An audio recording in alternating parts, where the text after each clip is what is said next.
¿Qué tal, amigos? Estoy de vuelta con otro video, pero a diferencia de los anteriores, este está un poco más enfocado a la física y no a la explicación o resolución de problemas matemáticos. He decidido hablarles un poco sobre las unidades de Planck y la catástrofe ultravioleta. Entonces tengo aquí una combinación tanto de algunos conceptos de física, historia de la física y por supuesto algo de matemáticas. Entonces empecemos. Las unidades de Planck. Bueno, siempre que uno habla de unidades, a lo que está haciendo referencia es a realizar mediciones. Las mediciones no son otra cosa que el tomar un valor o un objeto, definirlo como un estándar y después comparar ese estándar con cualquier cosa que te interese. Entonces, por poner un ejemplo, si yo te digo que una cancha de fútbol mide 90 metros de largo, lo que te estoy diciendo es que tomé una vara quizás, un palo de madera, ¿por qué no? De cierta longitud, dije, esta cosa mide 1 metro y después la acomodé en sucesivas posiciones hasta que terminé todo el fondo de la cancha. Entonces, en este caso a la vara, a la que yo le llamo 1 metro, eso es a lo que yo le llamo una unidad de Planck. En el pasado, por ejemplo, los romanos definieron una unidad de distancia que se llamaba la milla, que actualmente todavía se usa, es equivalente a 1609 metros, y supuestamente esa era la distancia que recorrían las legiones romanas cuando caminaban 1000 pasos, cuando el paso ellos lo definían como pie izquierdo y luego pie derecho. Entonces, en 1000 sucesiones de los dos pies, la legión romana supuestamente había recorrido 1 milla. Si tú intentas repetir el experimento, vas a ver que pues sí que tendrían que estar caminando a zancadas largas porque es bastante la distancia que supuestamente recorrían en solo 1000 pasos. Probablemente es una exageración que utilizaban para levantar la moral o infundir miedo en el enemigo de las legiones romanas, ¿no? Pero ¿por qué 1000 pasos? ¿Por qué no 10.000 pasos? ¿Por qué no 100 pasos? ¿Por qué no 10 pasos? Bueno, ellos simplemente tomaron la decisión de definir la milla como 1000 pasos y es que ese es el detalle con las unidades. Las unidades son arbitrarias en el sentido de que cada quien define una como le conviene. Entonces, en el pasado, por ejemplo, se pudieron usar los codos, las manos, pero estos variaban un poco dependiendo de cuál codo usabas. Si tú, por ejemplo, usabas el codo de un hombre muy alto o el de un niño, pues obviamente ibas a tener una diferencia importante. Actualmente ya tenemos un sistema de unidades en el que todos como humanidad estamos de acuerdo y que nos podemos comunicar rápidamente. Entonces, pues ese tipo de preguntas han quedado un poco obsoletas. Sin embargo, la realidad de las unidades es que son arbitrarias. Uno define la unidad y trabaja en torno de ella, pero no hay nadie que te la dé. Por ejemplo, en el libro del Génesis en la Biblia, supuestamente cuando Dios le encomienda a Noé que construya un arca, le dice que esta tiene que medir 300 codos de largo, 50 codos de ancho y 30 codos de alto. Entonces, ¿el codo de quién? ¿El codo de Noé? ¿Acaso Dios le dio una vara que dice, bueno, esto es lo que mide un codo, hazme mi arca en función de esta longitud? Bueno, esa es la realidad con las unidades. Las unidades son arbitrarias, uno las escoge a conveniencia. Pero ¿qué tal si te dijera que existen unas unidades que no dependen de quién le preguntes? Es decir, no dependen de qué tan grande tenga el codo o de si da 1000 pasos o 100 pasos o no, de nada. Simplemente son las mismas unidades para todas las personas. Ojo, el metro es el mismo para todas las personas, pero es que actualmente está definido en función de ciertos objetos del mundo físico. ¿Y por qué esos y por qué no otros? Bueno, esa es la arbitrariedad de la unidad del metro, ¿eh? No es que el metro valga distinto para cada quien que le preguntes. Un metro vale igual en todos lados del planeta Tierra, pero está definido en función de un objeto físico que alguien escogió. ¿Por qué? Porque ese me conviene y ya vamos a usar el metro y se acabó. Bueno, ¿qué tal si las unidades que yo te contara no dependieran de la voluntad de un fulano, sino que dependieran de la naturaleza misma? Bueno, esa es precisamente la labor que queremos cumplir con estas unidades de Planck. Entonces, bueno, empecemos. ¿Quién era Planck? Planck. Max Planck fue un físico que trabajó a principios del siglo XX, finales del siglo XIX, en una cosa que se llamaba el problema de la radiación del cuerpo negro. Entonces, lo que sabemos todavía hasta la fecha, es que todos los materiales que se encuentran a cierta temperatura, más bien a cualquier temperatura arriba del cero absoluto, emiten radiación electromagnética en distintas frecuencias. Entonces, por ejemplo, hoy en día eso queda muy en evidencia porque tenemos unas cosas que se llaman cámaras térmicas. Básicamente, estas reciben espectro electromagnético en el rango del infrarrojo y luego, por medio de un programa de computadora, lo cambian a otra longitud de onda y entonces podemos verlo en la pantalla. Entonces, por ejemplo, en la imagen de la derecha se ve una especie de barco y adentro del barco hay algo luminoso. Eso que es luminoso allí es un sospechoso que estaba buscando la policía del estado de Massachusetts, que de acuerdo a lo que leí cuando cogí la imagen, era el que puso las bombas en el maratón de Boston, ¿no? Entonces se quiso esconder adentro de un bote, pero los helicópteros traen estas cámaras térmicas y con la radiación electromagnética que emite su cuerpo porque está a 37,5 grados centígrados, lo pudieron encontrar. Pero la radiación infrarroja, como ya dije, no la podemos ver con el ojo. Sin embargo, si uno sigue calentando las cosas, pasa algo curioso. A la izquierda tengo un pedazo de fierro que está caliente y se ve de un color naranja brillante. La razón es que cuando yo sigo calentando el metal, eventualmente empieza a emitir en el rango de la luz visible. Si yo siguiera calentando este fierro a temperaturas más y más altas, eventualmente se pondría blanco. Entonces, lo que se sabía desde aquel tiempo y se sigue sabiendo hasta la fecha es que todo lo que está caliente, ya sea un poco o mucho, emite radiación electromagnética y que la frecuencia a la que emite depende de la temperatura a la que está. Bien, pues resulta que los físicos de finales del siglo XIX decían, bueno, yo quiero saber exactamente la relación entre la emisión de radiación electromagnética y la temperatura de los cuerpos. Entonces surgió este problema de la física que se llamaba la radiación del cuerpo negro. Y el nombre es un poco confuso. Uno puede preguntarse, ¿por qué cuerpo negro? Bueno, lo que pasa es lo siguiente. Si yo salgo a la calle y veo a una persona que tiene una playera roja, lo que está pasando es que la luz del sol, que tiene todas las frecuencias de la luz visible, choca contra la playera refleja solo la luz roja, que después viaja hasta mis ojos y yo la veo roja, pero todas las demás frecuencias de la luz visible las absorbe. Entonces, si yo fuera a medir la cantidad de energía que viene de la playera roja, habría una componente energética que depende de la temperatura de la playera, así como, no sé, lo que estamos viendo del fulano escondido en el bote, y habría una componente que depende de la luz roja reflejada por la playera. Entonces, como a mí no me interesa la luz reflejada, sino la luz emitida por el calor del objeto, yo no quiero que el cuerpo refleje nada de luz. Quiero que absorba toda la luz incidente y que solo me llegue la que está siendo emitida por radiación térmica.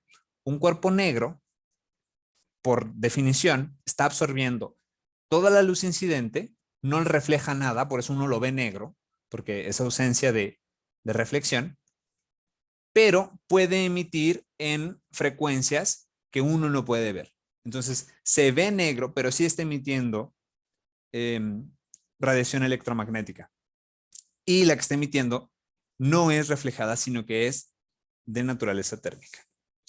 Bueno, pues entonces los físicos, como físicos que son, dijeron, bueno, vamos a armar un experimento para tratar de aproximar un cuerpo negro y vamos a elaborar un modelo matemático que prediga cómo se va a emitir esta energía de nuestro experimento, ¿no? Entonces armaron su experimento, era básicamente una caja que tenía un agujero por el que hacían incidir luz.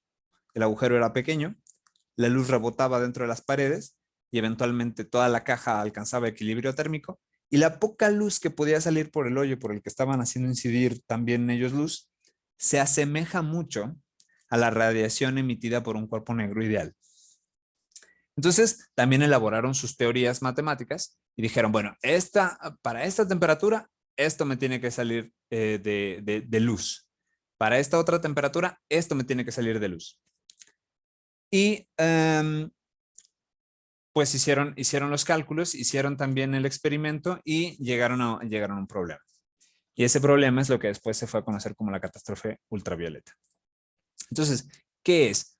Básicamente, las mediciones que estaban haciendo con su experimento y los números que estaban obteniendo de su modelo matemático no coincidían, que eso ya es bastante grave en el sentido de la ciencia experimental.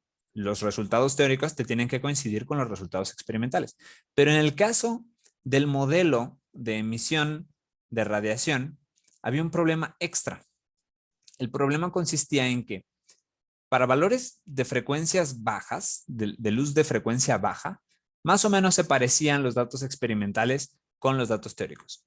Pero conforme la frecuencia se incrementaba, es decir, aumentaba quizás de las microondas a lo infrarrojo, y luego de lo infrarrojo a lo visible, y luego de lo visible a lo ultravioleta, cuando llegaba más o menos a esa vecindad, entonces la energía que tenía que estar emitiendo el cuerpo negro, según el modelo matemático, tendía a infinito.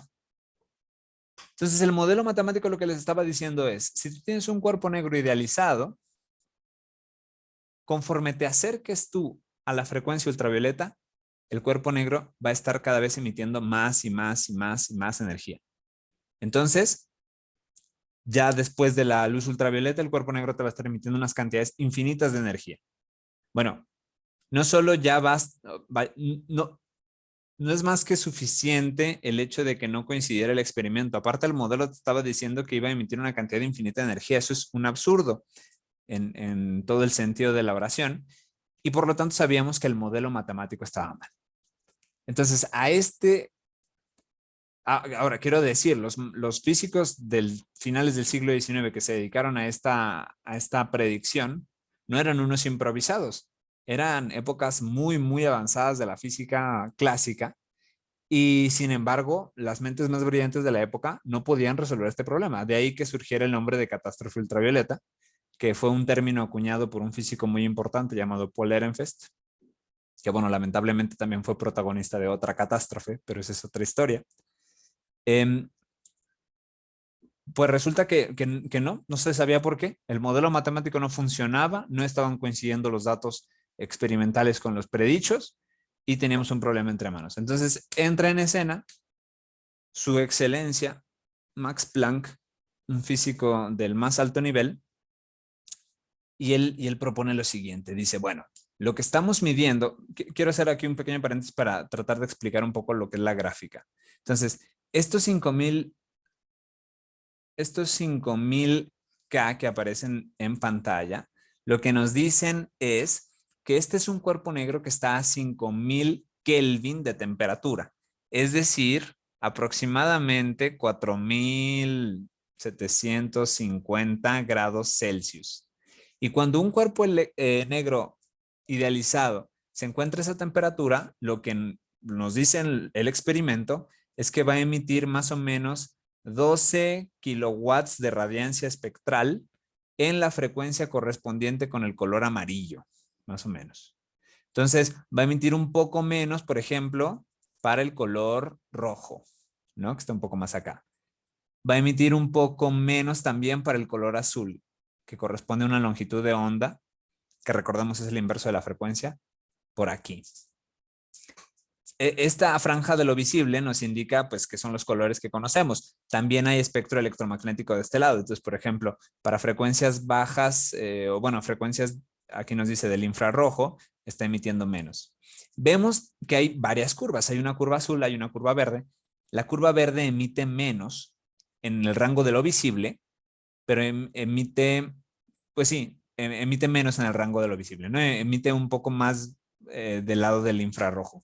Y eso es consistente con lo que ya sabemos, que entre más caliente, más se va a ver en la luz visible.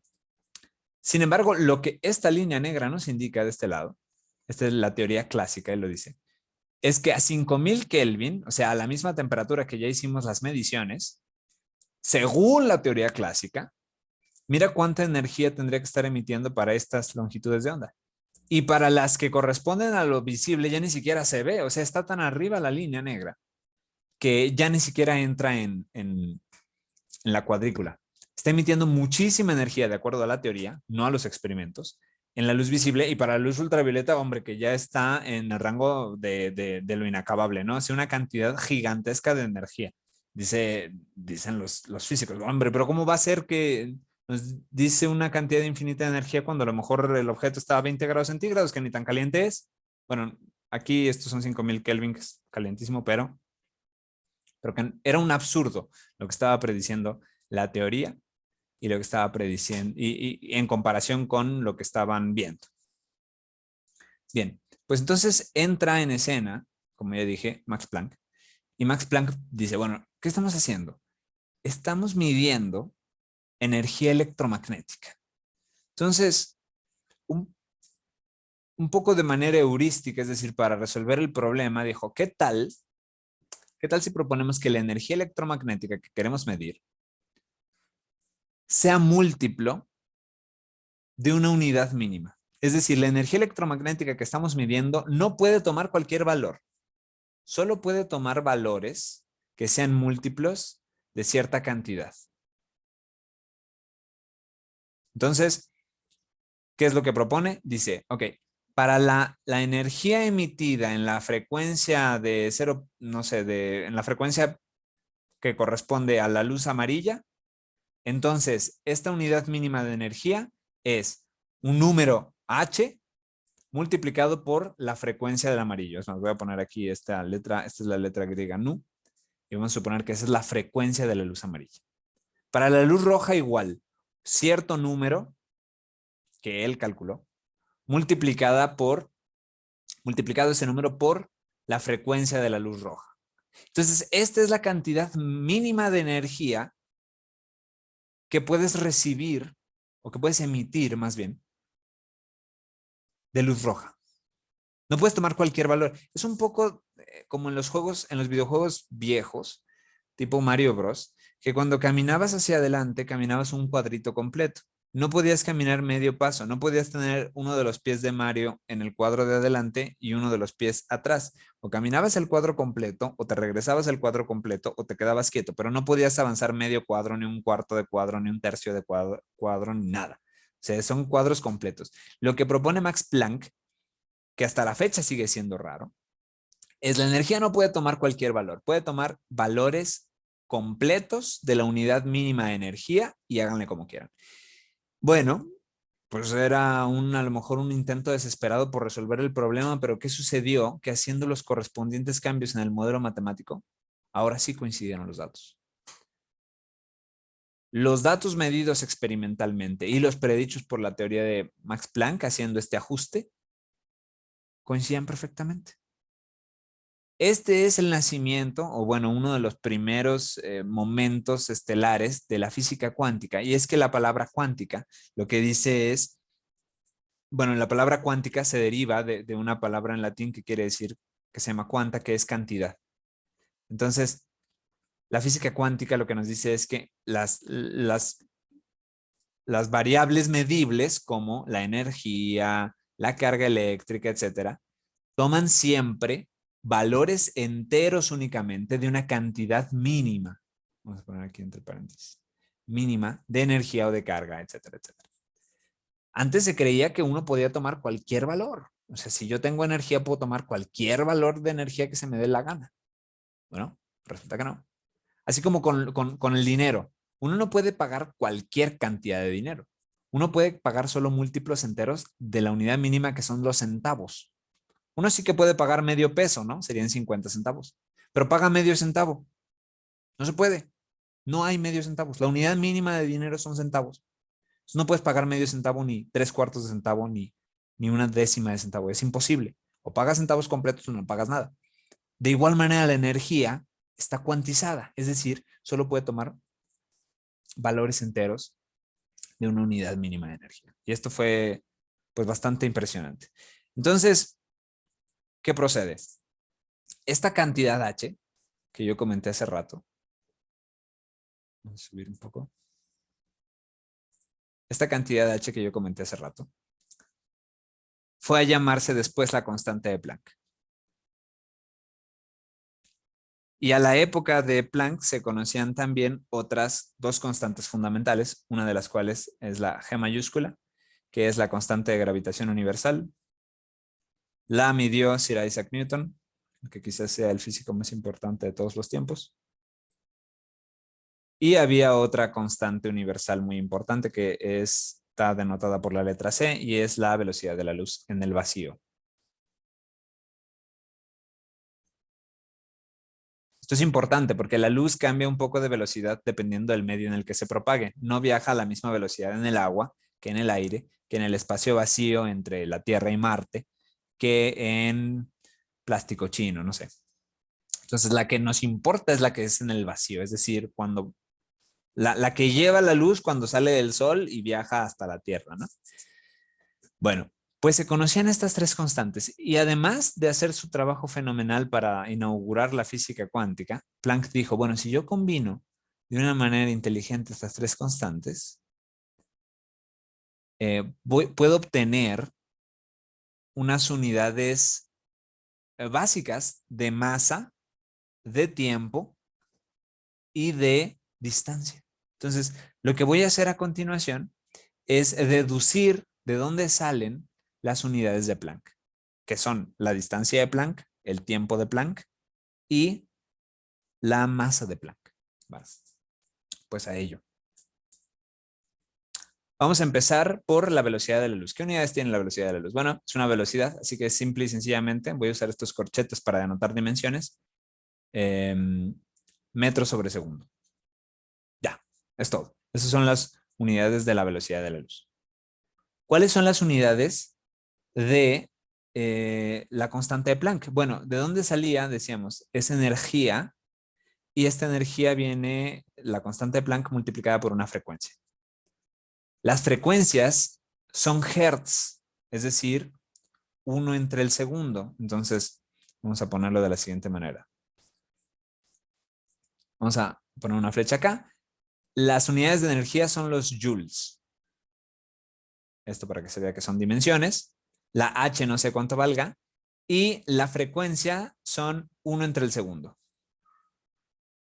Entonces, aquí haciendo un despeje barato de sexto de primaria, voy a dar con el hecho de que la constante de Planck tiene que tener de unidades joules por segundo. Simplemente pasé multiplicando el S que estaba dividiendo. ¿Pero qué es un joule? Bueno, un joule es energía y la energía es trabajo. Por lo tanto, los joules son newtons por metro, por el segundo.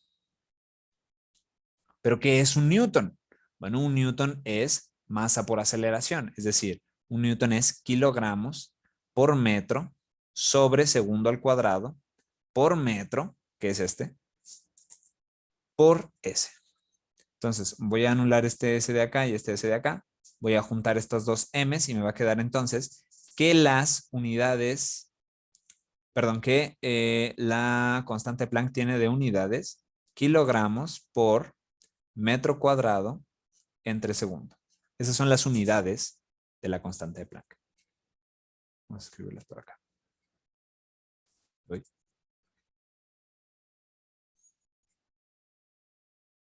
No, no es ese el cuadrado, es ese normal, pero está en el denominador. Bien, y por último me falta la G de la constante de gravitación universal que encontró Newton. Bueno, Newton lo que encontró era la fuerza entre dos objetos que tienen masa, ¿no? Entonces la masa 1 multiplicada por la masa 2 dividido entre la distancia al cuadrado que los separa, multiplicada por la constante de gravitación universal. Y esto me tiene que dar, como es una fuerza, me tiene que dar newtons. Esto es igual a G, que no conozco qué dimensiones tiene. Acá arriba son masa por masa, es decir, kilogramos al cuadrado. Y en el denominador hay una distancia al cuadrado. Entonces son metros al cuadrado. Entonces aquí hago un despeje barato y me dice que las unidades de la constante de gravitación universal tienen que ser newtons por metro cuadrado entre kilogramo al cuadrado. Pero no quiero usar newtons, quiero usar las más fundamentales. Entonces, ¿cuánto es un newton? Bueno, ya habíamos dicho, un newton es un kilogramo por metro entre segundo al cuadrado. Entonces voy a volverlo a escribir. Va a quedar, voy a hacerlo aquí. G es kilogramos por metro sobre segundo al cuadrado por metro al cuadrado entre kilogramo al cuadrado. Estos son estos dos. Entonces aquí haciendo una simplificación algebraica sencillita, resulta que la constante de gravitación universal tiene como unidades kilogramos por metro cúbico. No, perdón, en los kilogramos no van porque se anulan con el de abajo. Una cosa así, se anulan estos y estos. Metros cúbicos entre kilogramos por segundo al cuadrado. Así es. Así es. Ya tenemos entonces cuáles son las unidades de cada una de las constantes universales que fueron medidas por distintos científicos a lo largo de la historia. Bien, pues, ¿qué procede? Sí, ya las tengo acá, entonces voy a borrar esto. Bien, aquí están reescritas, son las mismas. Puedes regresar un poco el video en caso de que no me creas. Y lo que vamos a hacer ahora, quiero hacer nada más un pequeño paréntesis. Esta barra que le puse, esta raya con la que taché el palito de la H, es una notación más moderna. Lo único que cambia es que la H, que se lee H barra, es la constante de Planck dividido entre 2pi. Resulta que es más conveniente y ahorra un poco de trabajo en muchas aplicaciones de la física moderna usar H barra en lugar de H. Pero 2pi, el número que divide, es un número, como ya dije. No tiene unidades. El 2 no tiene unidades, el 3 tampoco. Lo que tiene unidades son las cantidades físicas, como la masa o los metros, pero el 2 es un número. Vive en el plano de lo abstracto, también pi. Entonces no tienen unidades. Las unidades de H barra y las unidades de H son las mismas, nomás cambia el valor numérico. Y es por pura comodidad. Sigue siendo la constante de Planck. Bien, bueno, pues ¿qué procede? Ya que tengo entonces las constantes estas con sus unidades respectivas, puedo reescribirlo. Voy a reescribir H barra como kilogramos por metro cuadrado por S a la menos 1.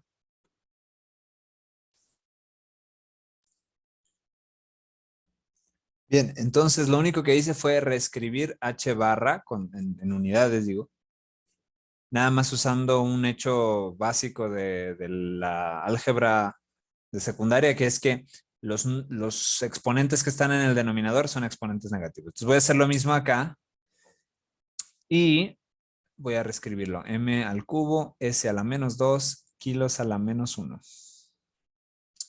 Y vamos a ponerle estos corchetes de unidades. C sería en unidades M a la S menos 1. Bien. Entonces, lo que voy a hacer a continuación es una multiplicación de potencias que me son desconocidas hasta el momento, de las constantes fundamentales, y voy a juntar sus exponentes a ver cómo se comportan y a ver si puedo obtener una masa, una distancia y una cantidad de tiempo. Entonces veamos. Voy a hacer lo siguiente. La H barra la voy a elevar a un exponente desconocido, X. La G de Newton la voy a elevar a un exponente desconocido, Y. Y la C de la velocidad de la luz la voy a elevar a un exponente desconocido, Z. Y voy a multiplicar las tres. Entonces, ¿qué me va a quedar? Vamos a hacer el algebrita. Me va a quedar m al cuadrado. Sí, m al cuadrado s a la menos 1 kilogramos elevados a la x. Esta es la h. Esta es la h de Planck. Multiplicada por m al cubo s a la menos 2 kilos a la menos 1 elevada a la y. Y por último, me va a quedar ms a la menos 1 elevados a la z. Entonces, los exponentes se multiplican entre sí con los que ya están adentro y me queda m a la 2x, s a la menos x y kilos a la x, que multiplica a m a la 3y, s a la menos 2y, kilos a la menos y, que multiplica m a la z, s a la menos z. Yo puedo ahora juntar las bases iguales, por ejemplo, S con S con S. S es de segundos, por cierto, en caso de que se nos haya olvidado. M es de metros, S es de segundos y kilos es de masa, obviamente. Entonces voy a juntar todas las de la M y me va a quedar M a la 2X más 3Y más Z, S a la menos X menos 2Y menos Z y kilogramos a la X menos Y. ¿Por qué puedo hacer esto? Porque si tengo la misma base y se multiplica con otra misma base, los exponentes se suman. Entonces es lo que hice ahí precisamente. ¿Ok? Bien. Pues, ¿qué tiene que pasar a continuación? Si yo lo que quiero obtener es, por ejemplo, una masa en kilos, yo lo que voy a hacer es que al final los kilos me queden igualados a 1. No kilos al cuadrado, porque eso quién sabe qué significado físico tenga. Kilos normales, kilos a la primera potencia, eso es una masa. Y quiero que la m me quede igualada a 0 y que la s me quede igualada a 0, porque no me interesa ni una distancia ni un tiempo. Quiero solo la masa. Entonces, ¿qué hago? Bueno, pues tendría que igualar este exponente con este 1. Y tendría que igualar este con un 0. Y tendría que igualar este exponente con otro 0. Si yo lo que quisiera en lugar de una masa más bien fuera un tiempo, entonces pondría segundos a la primera potencia. No a la menos 1, porque eso me daría más bien una frecuencia, sino a la primera potencia. Entonces, ¿qué hay que hacer? Bueno, tengo que igualar este exponente a 1, tengo que igualar este exponente a 0 y tengo que igualar este otro exponente a 0 también. Entonces, ya se imaginarán lo que procede, sobre todo si yo fui su maestro de matemáticas. Ya saben hacer entonces sistemas de ecuaciones lineales y es lo que vamos a hacer a continuación. Acuérdense bien entonces de cuáles son los exponentes de cada una de las unidades. Bien, pues los tengo acá reescritos. Este era el exponente de la distancia, o bueno, de los metros. Este era el exponente del tiempo y este era el exponente de la masa. Entonces, lo primero que voy a calcular es el exponente, más bien es la distancia de Planck. Voy a igualar el exponente a 1 y los demás a 0. Y me queda un simple y sencillísimo sistema de ecuaciones lineales. Entonces, vamos a resolverlo. La ecuación 3 me dice que x es igual a y. Solo hago un despeje sencillo. Luego, utilizo esta información en la ecuación 2 y me queda, en lugar de escribir y, voy a escribir x. Me va a quedar menos x, menos 2x, y lo sustituyo porque ya sé que la y y la x valen igual. Menos z es igual a 0. Menos x menos 2x es menos 3x, y esto es igual a z. Entonces, lo que voy a hacer es tomar esta información y esta otra y las voy a sustituir en la primera ecuación. Entonces, en la primera ecuación me va a quedar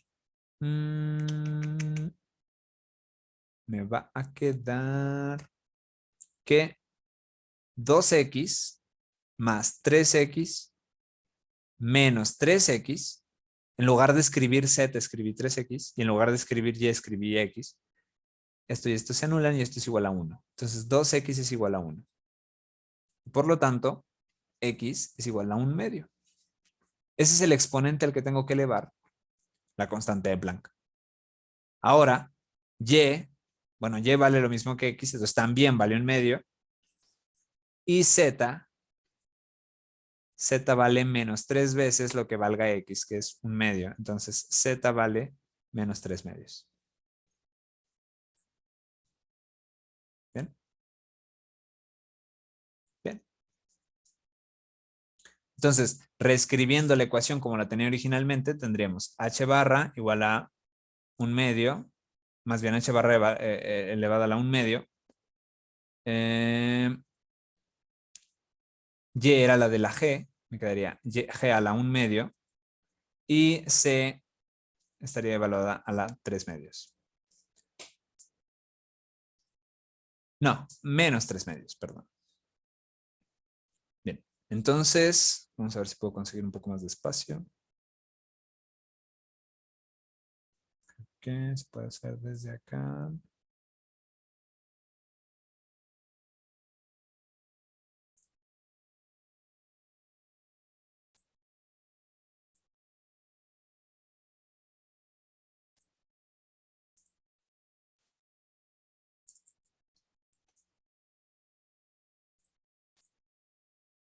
Bien, sí que conseguí más espacio, ¿no? Ok. Bien, entonces me queda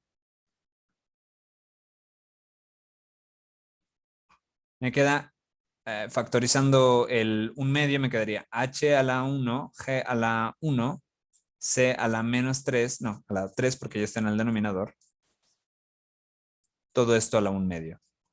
Pero un exponente de 1 medio es nada más el exponente que equivale a la raíz cuadrada. Entonces, la distancia de Planck me queda como raíz cuadrada de h barra g entre c al cubo.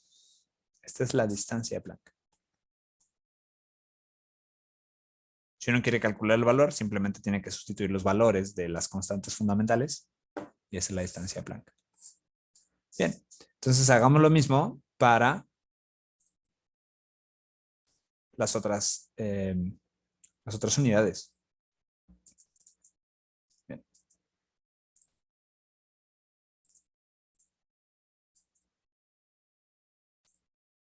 Pues ahora ya no me acuerdo cuál era cuál. Ya calculé la distancia, ahora la voy a igualar a 0, ya no me interesa la distancia, ya la tengo. El tiempo, sí, pues ahora calculo el tiempo. El tiempo de Planck, cuando esto valga 1. Y la otra tiene que valer 0, ya sabíamos. ¿Qué hago? De nuevo, de la ecuación 3, x es igual a y. Sustituyo esto en la ecuación 2 y me queda menos x menos 2x menos z es igual a 1. Bien, entonces vamos a resolver para z. Menos 3x menos 1 es igual a z. Y voy a sustituir esto último allá arriba. Y me va a quedar en la ecuación 1, me va a quedar 2x más 3x menos 3x menos 1, que es lo que vale z, es igual a 0. 3x y 3x se cancelan y me aparece que 2x es igual a 1. Por lo tanto, x es igual a 1 medio. Otra vez. ¿Y cuánto vale la y? Otra vez vale 1 medio. Pero ahora, ¿cuánto vale la x? Digo, la z. Bueno, la z va a valer menos 3 veces 1 medio menos 1, que en lugar de escribirlo como menos 1, lo voy a poner como menos 2 medios. Entonces esto es menos 3 medios menos 2 medios. Esto es menos 5 medios. Ese es el valor de la z. Y por lo tanto, el tiempo de Planck es h a la 1 medio. ¿Qué otro? G a la 1 medio. C a la menos 5 medios. Que es lo mismo que h, g, c a la quinta raíz de todo esto. Este de aquí, esta cantidad de aquí, es el tiempo de Planck. Si tú calculas sus dimensiones, te dan segundos. Muy poquitos segundos, pero segundos.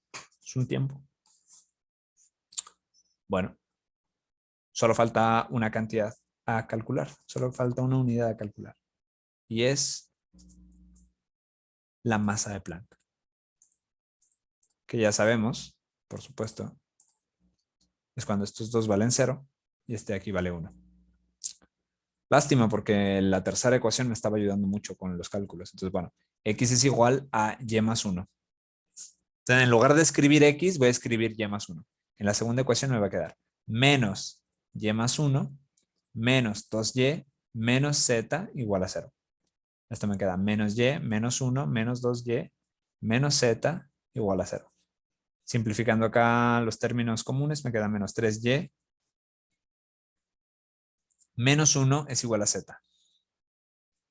Bien. Esto lo voy a usar a continuación. Y entonces me va a quedar en la primera ecuación, sustituyendo la x, me queda 2 veces y más 1, más 3 veces y,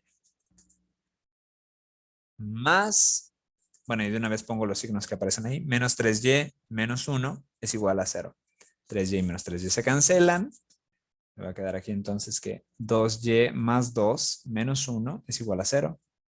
Por lo tanto, 2 menos 1 se hace 1. 2y es 1. No, espera. Menos 1. Y por lo tanto, y es igual a menos 1/2. Entonces, ¿cuánto vale x? X vale 1 menos 1/2, que es 1/2, otra vez. Y z vale menos 3 veces menos 1/2, entonces son 3/2, menos 2/2, que son 1/2. Bien. Sustituyendo de vuelta en nuestro producto original, vamos a obtener que h barra a la 1/2, g a la menos 1/2, c a la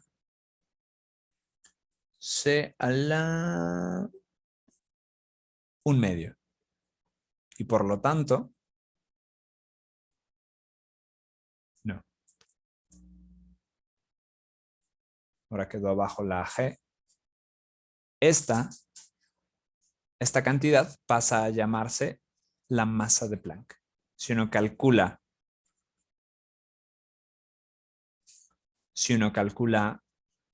las unidades de esta cosa, te dan kilos. Poquitos kilos, pero kilos. Es masa, unívocamente, únicamente definida. Bien. Pues bueno, ¿cuánto vale numéricamente esta cosa?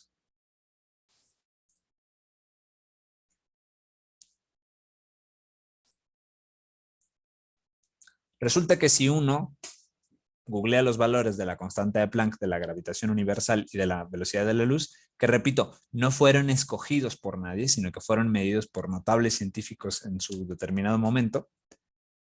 Si uno sustituye esos valores, los mete en la calculadora y hace las operaciones como te indiqué, es decir, que elevas al cubo la velocidad de la luz, o usas eso para dividir la multiplicación de la h barra por la g y luego le sacas a todo la raíz cuadrada, obtienes estos valores. Estas son, es una distancia específicamente, un tiempo específicamente y una masa específicamente. Entonces uno pudiera definir esas como las nuevas unidades de distancia, las nuevas unidades de tiempo y las nuevas unidades de masa. Y no habría ninguna, digamos, arbitrariedad. No es que alguien quiso hacerlo así, es que estas son constantes fundamentales de la naturaleza que científicos notables midieron y que ahora podemos usar como referencia. Podemos usar la propia constante natural como la referencia de nuestras unidades. Estamos libres de cualquier arbitrariedad, de cualquier porque yo quiero.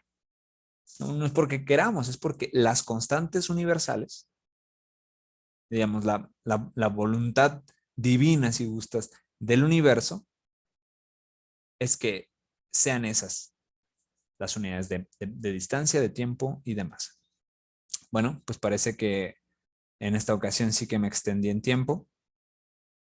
Calculen cuántos tiempos de Planck me tardó este video. Espero que hayan aprendido algo. Y pues cualquier comentario, sugerencias o reclamo es bien recibido. Es todo por hoy y hasta la próxima.